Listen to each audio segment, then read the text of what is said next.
नमस्कार मित्रों, YouTube के चैनल अखंड भक्ति में मैं आपका स्वागत करती हूँ। आज हम करेंगे शनिदेव की कहानी। एक राजा था। उसने अपने राज्य में यह घोषणा करवा रखी थी कि दूर दूर से जो सौदागर बाजार में माल बेचने आए, तो जिस सौदागर का माल नहीं बिकेगा उसे राजा स्वयं खरीदेगा। सौदागर प्रसन्न हो गए।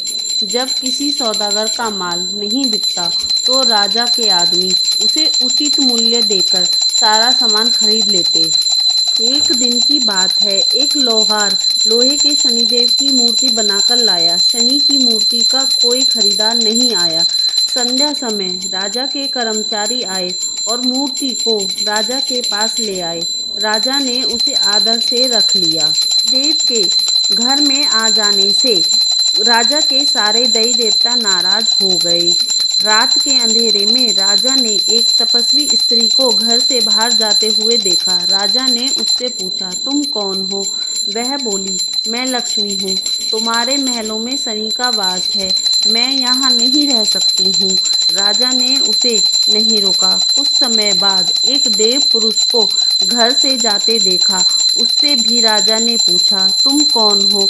तो वो बोला, मैं वैभव हूँ, सदा लक्ष्मी के साथ रहता हूँ। जब लक्ष्मी नहीं तो मैं भी नहीं रह सकता हूँ। वह भी चला गया। राजा ने उसे भी नहीं रोका। इसी प्रकार धीरे धीरे धर्म, धैर्य, क्षमा आदि सभी गुण भी एक एक करके चले गए। राजा ने उन्हें भी रुकने का आग्रह नहीं किया। जब सत्य भी जाने लगा तब राजा के पूछने पर उसने कहा, जहाँ लक्ष्मी, वैभव, धर्म, धैर्य, क्षमा आदि का वास नहीं है तो मैं यहाँ एक क्षण भी नहीं रुक सकता। तो राजा सत्य देव के पैरों में गिर पड़ा। महाराज, आप कैसे जा सकते हैं? आपके बल पर तो मैंने लक्ष्मी, वैभव, धर्म, धैर्य आदि सभी का तिरस्कार किया। आपको नहीं छोड़ूंगा। राजा का इतना आग्रह देखकर सत्य रुक गया। के बाहर सभी सत्य की राह देख रहे थे। उसे ना आता देखकर धर्म बोला, मैं सत्य के बिना नहीं रह सकता, मैं वापस जाता हूँ।